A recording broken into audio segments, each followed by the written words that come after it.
Good afternoon, everyone. I would like to begin with an image that many of us remember. The control room at ISRO.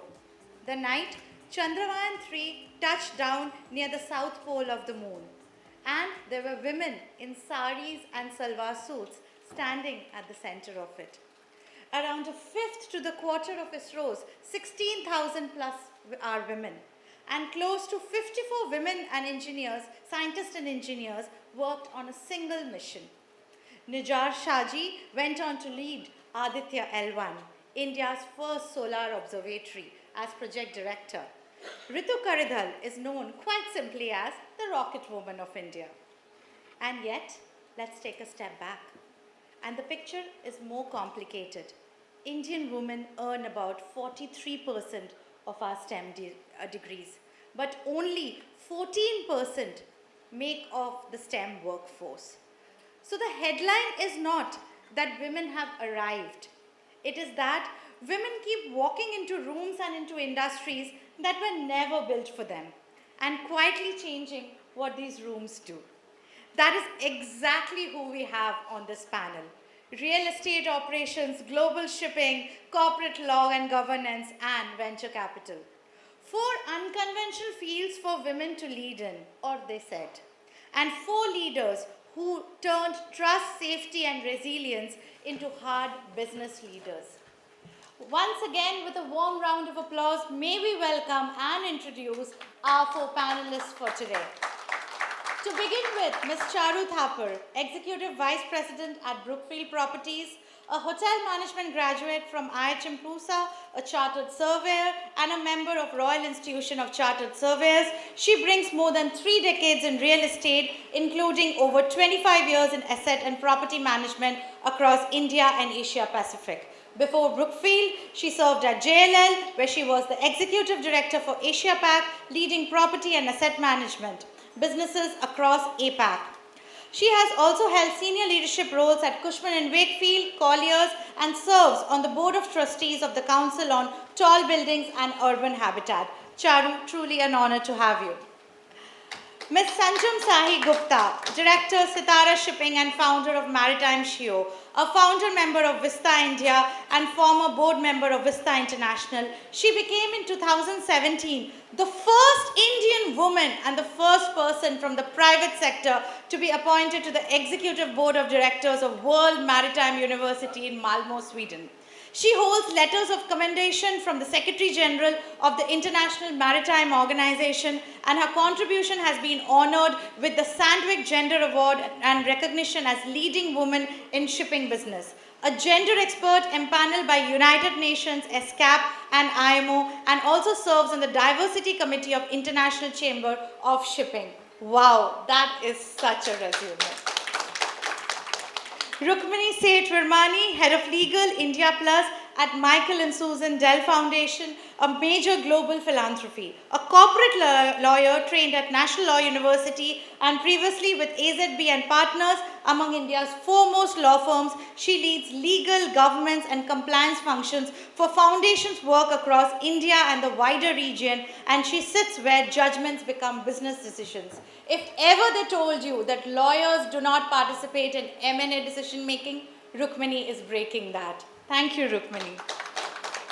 And finally, Vandana, co-founder of Colossa Ventures and established alongside Mr. Ashu Suesh, former managing director and chief executive of CRISIL. An engineer from IIT Bombay with masters in finance, she brings more than 21 years in private equity and venture capital. As investment director at ICICI Ventures and later director of investments at Aditya Birla Private Equity, where she laid the foundation for Aditya Birla Ventures, she is credited with raising funds in order for $1.4 billion and managing portfolios that develop top quartile returns. Colossa's first women fund, a SEBI-registered alternative investment fund, is built expressly to back businesses founded or co-founded by women. Ma'am, we can't thank you enough for that. 4 fields never built for women to lead in. 4 women who lead them in all the same. Let us begin. And Charu, I begin with you, and I'll admit with a little bias, because I have had the privilege of knowing you, being in awe with you, and watching your journey for many years now. Real estate operations, asset management is a field that for a long time did not picture women. And especially running buildings or leading large teams and sitting on global bodies like Council of Tall Buildings. Can you tell us about your journey? How did you, sorry for my French, but bulldoze your way to be here and inspire so many people? So firstly, thank you, Sagarika and Gary, for having me over here. I don't think anyone starts their journey with the intent to, as you put it, bulldoze into anything, right? I think my upbringing led me to question everything I did, right? Even as a kid, if I was asked to do something, my first thing in my mind was, why am I doing it, right? What is the outcome that it will deliver, and what's the benefit it will deliver, right? Perhaps not in those terms. But once you start working, one thing I was very clear on was that I'll see it through to the end, and there's nothing that will stop me, right? It's 33, 35 years since I've been working, been married, had kids, and there are many times when the generation I come from and the part of the country, I'm a North Indian, people would ask, why do you need to work, right? Work was associated with compensation and the need to earn. And I genuinely believe that is not the purpose of coming to work every day. It is just turning up every day, giving it your best, being an equal partner in the rooms that you stand in, so that the value that you bring to the table is genuinely respected. Hence, you have to work hard. You have to ensure what you're talking is sensible. You have to take teams along, right, and motivate people. And hence, as you talk about building management, if we are able to actually get the people who are cleaning your washrooms or guarding your gates to understand how important is the role that they perform for us and how they add to the bottom line, I think you have a very successful mantra going. And I think it's all about people. And that's what's just kept me going. Yeah. Ma'am, that's like a wonderful takeaway. But if I can also say, ask you for a small personal anecdote or an experience so that our audience can relate to that. Is there a specific memory where you felt that the room shift, okay, or people listened to you, or you found that edge wherein you said that, okay, this is how I will be able to put my point across? Because majority of the females, we deter from putting our point across.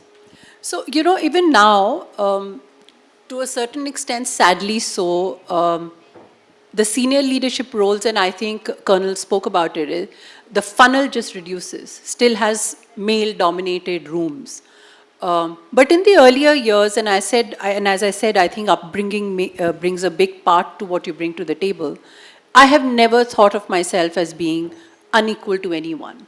I think knowledge has a lot of weight, and if you're able to convince people what you're saying is of value, I don't think you should undermine yourself. So I have never felt, I continue to work with large teams of men, and I have never felt that my voice had lesser meaning or value because I went prepared. Speak up and speak out. Thanks, ma'am. Sanjam, almost the same question to you and to the sea. Shipping is one of the most male dominated industries on earth, with women barely being there, 1 to 2% of the entire global sea workforce. So, why don't you tell us about your journey as a woman and how you built your own authority? I mean, you're a name to reckon with in the industry on your own. What was the journey like? Hi, good afternoon, and thank you for having me here today. So, my father's a master mariner captain in the Merchant Navy, and he left sea very young to set up a shipping business. So my childhood was full of tales of the sea, a piracy attack, and how he dealt with challenging situations. And he comes from a very humble beginnings, post-partition, moved to lost everything, moved to a small town called Shahabad, Markanda in Ambala. And I've actually learned a lot from my father. He's taught me that work is worship, and while growing up, I noticed how hard that he worked. And since the time I was a very little girl, I I went and announced to my parents when maybe I was 6 or 7 that I'm going to grow up and work with my father. And I know that sounds very silly, but it was very, I was very enthralled, taken by the industry. So I remember in my childhood, we would be visiting ships in ports and we would be climbing that rope ladder in inner Anchorage, heading up there. Sadly, there were people, with the patriarchal society we are in, we're 2 daughters, and everybody would tell my parents, oh, you poor thing that you have only 2 daughters and no sons. Don't worry, one day maybe your daughters will get married and then the sons-in-law will come and take over the business. And I'm so happy to tell you that hasn't been done till now. So, so I was very motivated to work in the maritime industry. A couple of experiences when I started working in 2001. I would be sometimes the only woman in the room, and the speaker would simply address the gathering as gentlemen. And that was very disheartening for me. But I think I also saw that as a huge gap. I saw that there were very few women on leadership positions, and that motivated me that I wanted to do something to give back to the industry. So that's why I started Maritime CEO, and I believe that when you're really passionate about something, you can really drive change, and each one of us has the power to do it. And today when I'm having that opportunity, when people are listening to me, I don't want to waste that opportunity. So I think my passion for this sea, I've inherited a lot from my parents, and that has been my greatest motivation. And I feel that in the maritime industry, where barely 2% of the women are in seafaring, and 2% of women are seafarers, and even on shore, barely, I think 30% of women make the workforce, and less than 5% are in leadership roles. So I think that's a great motivator for us to go ahead and change things. I think women today can do everything. We have women who are sailing on ships, they're commanding vessels, so there's nothing women really can't do. So I think I'm just doing my little bit. No, that's a lot. That's your humility that speaks. But there's a question I have been inching to ask you ever since I read up on your journey. And sorry for my candor, but I'm known for that, okay? I'm sure that because of the surname that you come with, there were a lot of people when you walked into the room initially who tolerated you, right? Because father's daughter, everything, right? How did you turn that toleration to trust? Okay, so I'll give an example about how, definitely the name opened doors, right? Yeah. And it does, because I have grown up in the industry, and a lot of the industry veterans have seen me as a little girl. But in COVID, there was this situation that there's an association called Company of Master Mariners of India, which is basically an association of all the captains. And every year, they have an annual event where they give honorary fellowship to different leaders within the industry. And during COVID in 2020, I was approached and told that we'd like to honor you with a fellowship, and would you accept it? And till then, I was sitting in my chair comfortably thinking that, I'm doing a lot for driving change in the industry. I've brought it a long way. But the backlash that followed, people, there were 4 of us who were nominated that year, and the other were 3 senior bureaucrats, 65 plus. And there was a huge backlash, and people in the industry who actually saw me grow up and who I considered, people who I'm very close to, actually questioned the credentials and said, on what basis are these 4 people being nominated? And there was very clear, it was a very clear discrimination against me. So I think one was ageism, and second was the fact that I'm a woman. So getting a surname will get you only so far. You will still face discrimination. I think what really, set me, put me back at that time was I was sitting in my little cocoon thinking, that I've made a huge difference. And then I realized that if discrimination happens to me after 2 decades in the industry, what do young women out there face? So that has made me even more determined to actually go out there and change everything. And I think since then, I've had to prove myself, work even harder, even when I got into the board of the World Maritime University, whether it's getting the IMO Gender Diversity Commendation Certificate, whether it's being on any of the boards, including being the only woman on the National Shipping Board. And I think still you have there are some people who will never be satisfied. So I think we just need to leave those people aside and just do our best. I don't think we need to, really focus on proving ourselves, because no matter what we do, there will be some people who will never be satisfied. Absolutely. I think, somebody asked me today outside this room that what is that one takeaway that you would like women to have, okay, especially women in the workforce. I said, don't quit. Because the world wants you to quit. You're serving them what they want on the platter. So don't quit.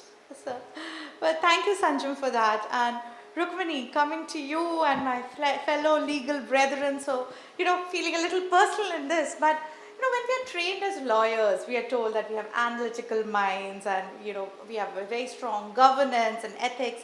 And yes, the law school gives us that. But to prove ourselves in the business, we often have to break down, but you are a lawyer, okay, right? So how has been your journey in breaking that down? Thanks, Sagarika, for having me. And it's a bit overwhelming to be sitting among such accomplished ladies, and so happy to be here.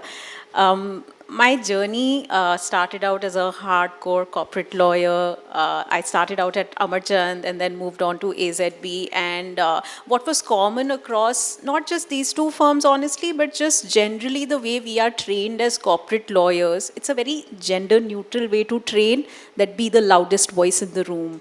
To be a master negotiator, be aggressive, just talk down. So what we are not taught is how, as women, we have other strengths that we can capitalize upon and still be that voice in the room that can be heard. What we are trained as law firm corporate lawyers is find that problem, find that solution, deliver it, move on to the next client. So we obviously, and that's the job. I mean, that's just how the transactional approach we are meant to have as law firm lawyers. But then the foundation happened for me. And for 3 years, I was outside counsel to the foundation. But that honestly didn't matter. The moment I entered that corporate setting, everything changed. And that was the necessity.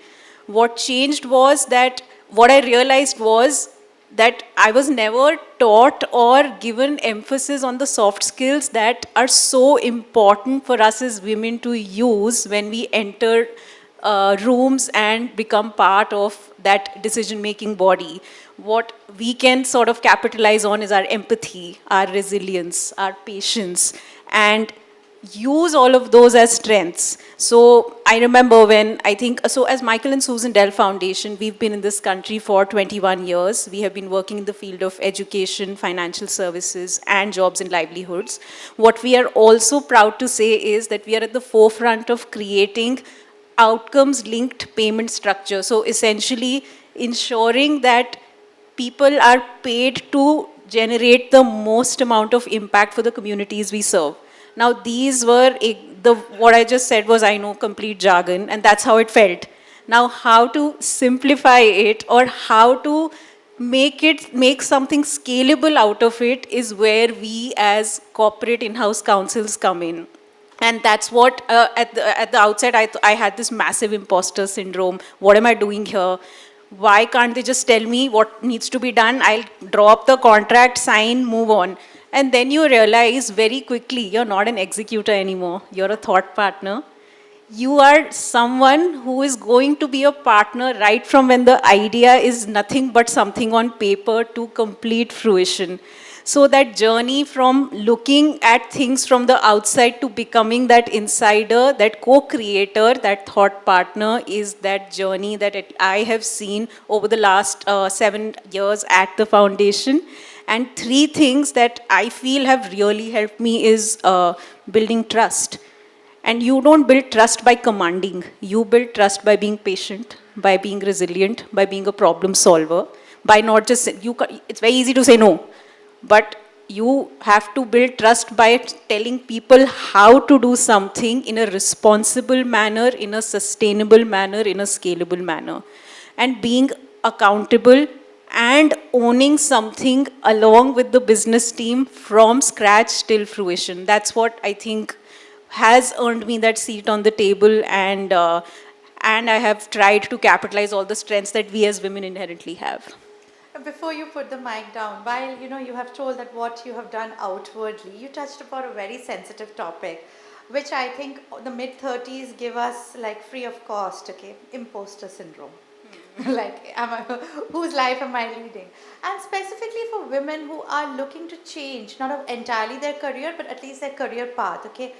How did you deal with unlearning and relearning? Oh gosh, I'm still unlearning. We all are. But I think just that, I think inherently, again, as women, we have the ability to look within, have a significantly heightened sense of self-awareness, wanting to not being ashamed of talking about what our weaknesses are, not thinking that if we put out our vulnerabilities and weaknesses, that will make us look weak or that will make us look like bad leaders. I think bringing that right balance of stoicism as well as making sure your team understands, I'm having a bad day, please don't judge me for that. Please look at me for everything that we have built together. So there is a lot of, I think, unlearning that needs to be done, especially given the context I came from. A corporate lawyer who is not allowed to have a single weakness. You have to stay awake for 72 hours. You don't need to eat, sleep. You just have to churn out contracts, negotiate hard, and keep going. And I think, and the panel before us so beautifully articulated that as women, we have a lot of other demands. That doesn't make us weak. That just makes us stronger. So as long as we keep using those as our strengths, I think. Wow, thank you for the candidness. I think the audience needed to hear that. Vandana ma'am, coming to you, okay. And again, I started with bias and I come back to bias again. I have been that one fangirl who's seen yours and Ashu's journey up so closely and absolutely, been so blessed to be mentored by both of you in ways more than one. And I've seen, women-led startups, that's been your passion throughout. And if we have to talk about numbers, I think women lead around 7.5% of the startups in India.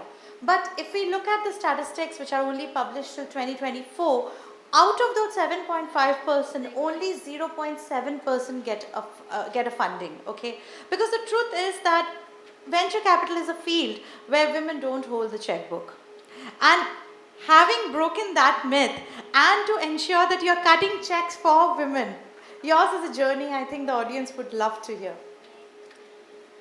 Thanks, Sagarika. I think first of all, I really I'm blessed to be here because I'm so happy to see these three trailblazer women. Sometimes sitting in our corporate offices, we miss this. And I'm really happy to meet them and felicitate them today. It's been a pleasure, really. Regarding my journey, I think, it's always been a bit of an uncharted territory for me. I stepped into IIT Bombay in 1990, a batch of 400, only 8 girls. I was the only one in the metallurgy department at that point of time. It was not easy, but sometimes, you hear this thing that when you're on the right path, trying to do something honestly, the world conspires in your favor. And I think that's what happens when women have self-belief. The rest, you keep moving ahead. Everything will fall in place. I think it's just about that perseverance, resilience, and most important, that self-belief and conviction in yourself that whatever you are setting out to do, just do it with that honesty, sincerity, everything will fall in place. In the financial services world, women have always been outnumbered. I started my investment journey in the year 2000. Those days, forget women in venture capitalism, venture capitalist, private equity, as an asset class was unknown in India. People, when we went around telling people that, we'll give you equity, people thought it was a loan. That was the way the industry was. So there was a lot of education which needed to be done both on the investee company side and the investor side. But looking back, almost 25 years now, I think it's been an absolutely exhilarating journey.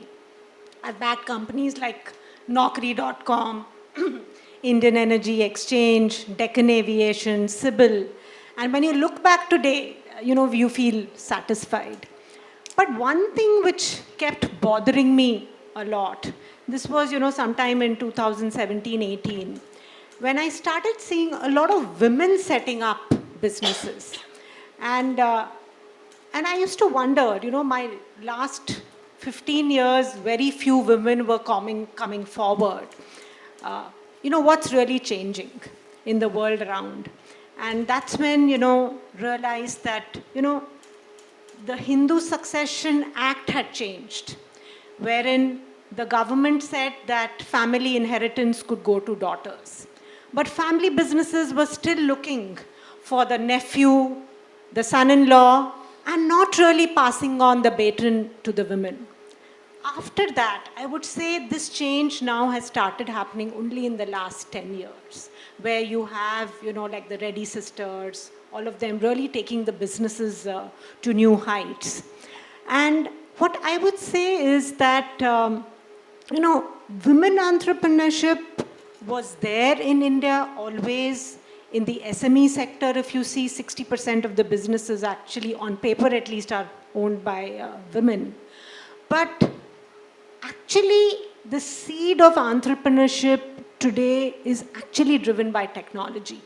Because today, women feel a lot more empowered, and with the hybrid working environment being acceptable at a global scale, during COVID, 2 years, all of us operated from home. Multi-million-dollar deals were done remotely. That has given a different kind of a fresh impetus to women entrepreneurs. And putting these two things in context is what actually drove us to set up Colossa. Because what I realized is that if I wait for the government to bring about policy changes or women to be more educated, to get the exposure levels, to start setting up their enterprises, it's going to take a very long time. So what's really required is a deliberate intervention.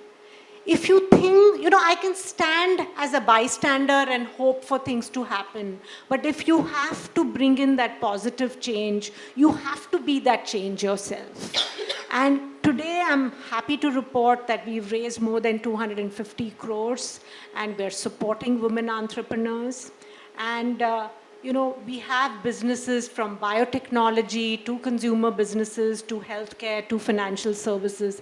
And these are cutting edge businesses, absolutely questioning the status quo. And what really stands out is that each one of these women entrepreneurs, they come with a purpose. And that's the distinct difference I see between male entrepreneurs and women entrepreneurs. That sense of purpose, that sense of bringing about that change, I think that's what makes every morning so beautiful for me.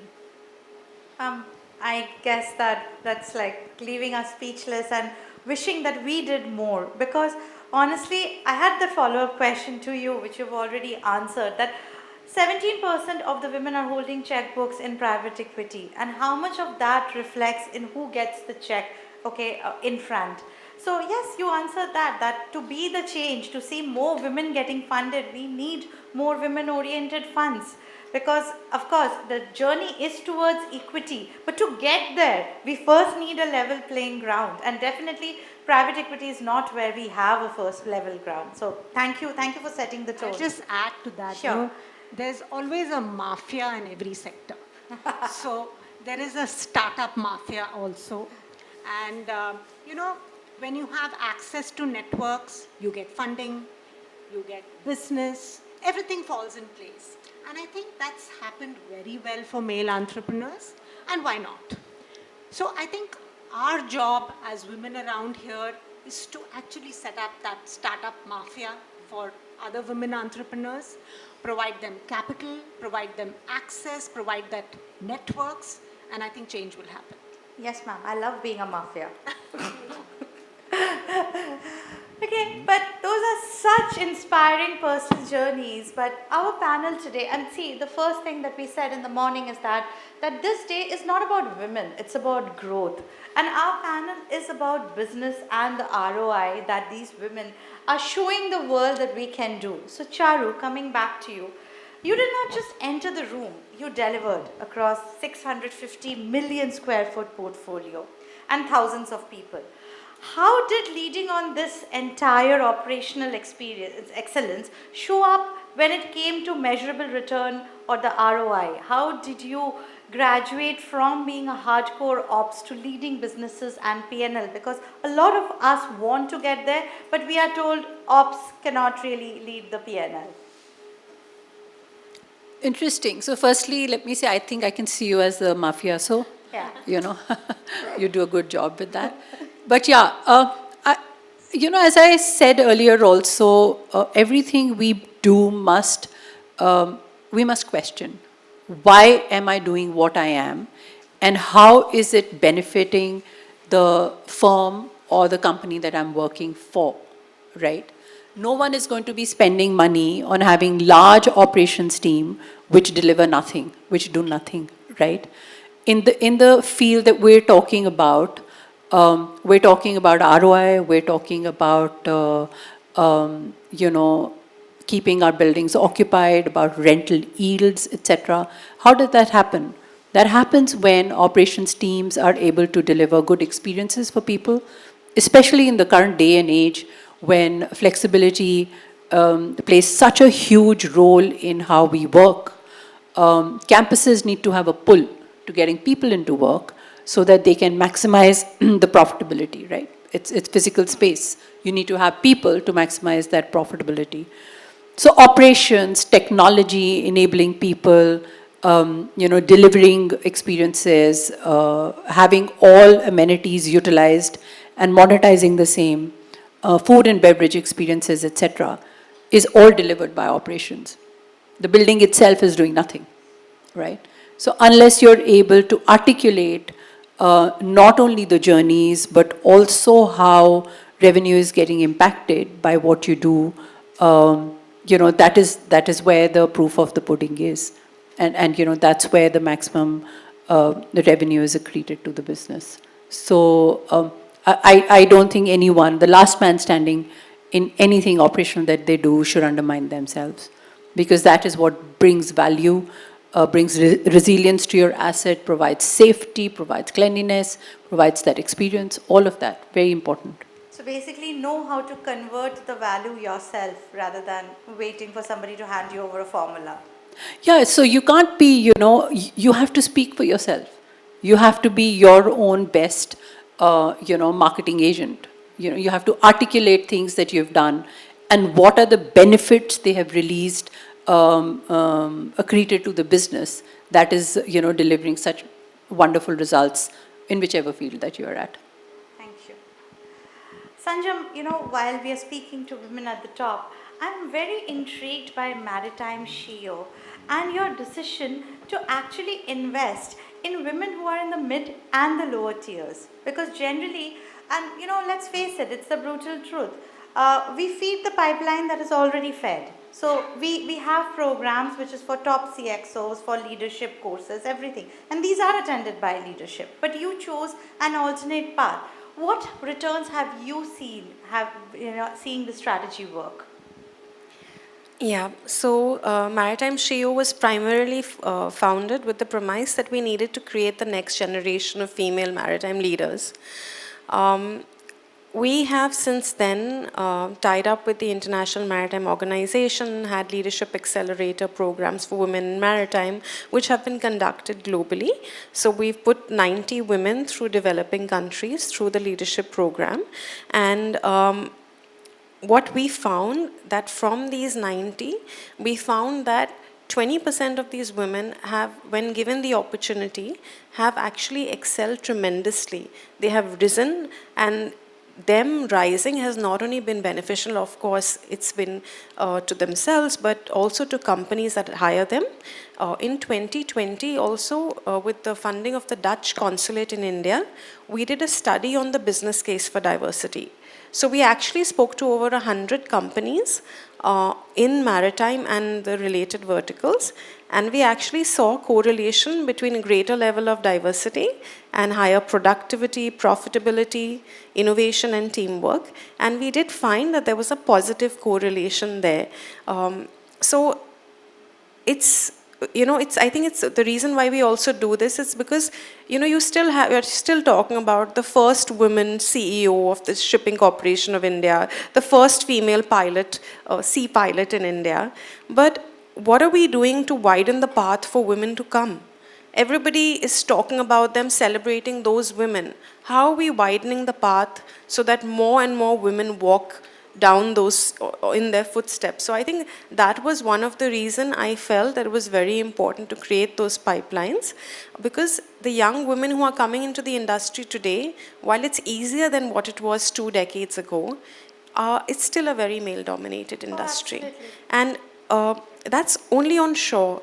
At sea, and if you're talking about safety on roads, and imagine being on a vessel in global waters where, say, you're the only 1 or 2 female seafarers on board and you're experiencing sexual harassment. You cannot go home at the end of the day. You're in the middle of the sea. You're governed by international regulations. And some of these cases that I handle as part of the diversity committee at the International Chamber of Shipping are horrendous. They're heartbreaking. So working towards that, I think, is one of the biggest challenges I have faced personally, because women seafarers are contributing so much to the global trade and also to the Indian economy. And it's very sad to say that even today, like a senior person in the ministry I reached out to a few years ago, he actually told me this. He said, "Beta, agar महिलाएं ship पे जाएंगी, घर और बच्चों को कौन संभालेगा?" So that is the mindset that we're battling, So I think that till we actually make sure that the pipeline is more, so then they'll stop being that 1 or 2. Even on ships, they will stop being those 1 or 2 women on the ships. We create the pipeline, so we have 3, 4 women on board a ship. It's safer, it's better, it's more productive. Absolutely. And I think it also adds to our eternal problem of attrition. Because like me and Shivani, we were discussing this morning, that while we have, the first barrier is to hire women. And if we look at the data, that path is closed. We have opened the doors. But 90% of the women workforce are dropping out in the first 10 years of their career. What are we doing about them? Okay, so this kind of an investment into a program, I'm sure that you've also seen returns in terms of retention. Yeah, absolutely. So when we see and when we are able to create those career pathlines for women, so for example, women will come on ashore because they need to start a family and kids. But it's so difficult for a female seafarer to go back. When a male captain goes back on board, he might be allowed to take his wife and his family. But can you imagine when a woman wants to do the same, how difficult it is, for her to say, I want to get my kid and along with my nanny or with my husband on board. It's extremely difficult. It's sometimes companies don't even kind of acknowledge that, or they're not prepared for that sort of a question. So definitely there, and there's this one short story I wanted to share. It's not exactly related to this, but I was working with the Bangladesh government in the ship recycling sector, which is or the ship breaking industry, as most people commonly know, that when the ship ends its life, it's taken to a yard in Alang and probably broken down. And in Bangladesh also is one of the major ship recycling industries. And there was a piece of legislation there that prohibited women from working in the ship recycling industry. So I was hired as a consultant by the IMO, and I actually went there and I studied the ecosystem, and we actually made a legal case, and now that legislation is overturned. Wow. And I think that's the kind of ground level work that I like to do. Kudos for that. Rukmani, when I come to you, okay, and I think I speak dually over here as a lawyer and also as a security professional, wherein be it the legal team or the security team, we are also always looked at the support function. The compliance is the support function. We are not business facilitators, we are business breakers, okay. Now coming on the deal side, I'm sure that, with the kind of experience that you have, with all the female founders over there, how have you navigated this and had a say at the table when it came to business decisions? And upturned the fact that I'm not saying this because I want to be morally, ethically, legally, and on paper correct, but this is because of ROI? So I think very quickly I realized when I joined the foundation that often what we are trying to do as the conscience keepers, as the gatekeepers, as the compliance function, we maybe just looked at an inconvenience as the people who are slowing down growth, and realizing that how we need to make sure that that needs to be reframed, and the narrative needs to be that we are actually creating value here, we are trying to preserve value here. So how should we be conducting ourselves as this legal and compliance and governance function that actually enables that and facilitates that? So one is looking inward, creating governance practices and systems, one that outlast people. Those systems have to be not dependent on me. If I am not there, it should not matter. And that's how we need to look at systems. And then looking outwardly, that when we are creating systems, it's not about creating that ideal, perfect scenario, but it's about studying your environment, your context, your constraints, and especially when we are working with grantees and investee companies, and Colossa and MSDF, we share an investee company which is led by a very strong woman founder, and I've had the pleasure of working with her since the company that she founded was nothing but an idea on paper, and realizing that that journey, you need to partner with them as much, help them build their systems and governance. And it's also not about always telling them what they're doing wrong, but it's all about partnering with them to help them make the best of what is available. So those governance systems which are agile, but have those minimum sort of benchmarks that are a must-have for everyone, is what we strive to do. And that's really, I mean, because it's so, at least for us, it's not about just building what we as MSDF are doing. It's about enabling and building an ecosystem that outlasts us all. That's really how we look at creating our systems and supporting our grantee and investee companies. Wonderful. I think you've made my life easier. You've set the tone for the next question that I had for Vandana. Vandana, and I ask this as a female co-founder, okay, what from a VC perspective or a PE perspective makes a women-led business investable, not fundable, just an A series kind of a thing, but truly investable, wherein I don't have to think that, okay, the first time I had women, PE funds backing me, so I got it, but the next round will be a challenge.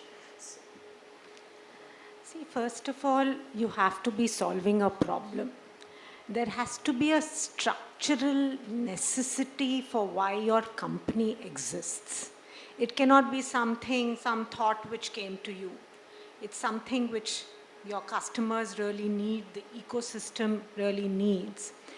And after that, it's really about exploiting that particular situation at scale, building your teams unapologetically. It's not about you, it's about the problem you're fixing, it's about the customers. You're just a facilitator. What we found with women is they tend to try and do everything themselves. And because, at some level, it's the ask, where every woman needs to shout a lot louder, work a little harder to prove yourself. But I also feel that women who understand this aspect pretty soon, there is no harm in asking for help. In fact, my husband taught me this. When my maid would be away, I would just do everything myself. And I would hope that he would offer help. He said, why don't you just ask for it? So women, expect people to offer help. They just don't go around and say, please, this needs to be done, do it. And I said this before, that once you set your mind on something, magic will happen if you start being a facilitator and not do everything yourself. See, after a certain stage, Series A and all is really the beginning. It is performance after that. Nobody cares about gender after that. Initially, there may be a few setbacks, but if the performance is there for people to see, there's absolutely no reason why you will get no funding. It may take a little longer, but net, I think performance counts and nothing beyond that. Absolutely, ma'am. And in the morning session when Anna ma'am was there, and there was a whole cohort which was in the room, and we were interacting with them afterwards. A lot of the cohort was also about security and forensics. And one of the things that they were looking out for you, they were asking who's from Colossa, and we're like, do they also look at women who are looking to start in security and investigations and forensics? Because yes, we women are just starting to arrive over here. So yeah, so I'm asking on behalf of the room, would you be open to funding us? Sure. I think the product here is probably trust, which you're selling. And I think trust is something which we all need as a product, as a service.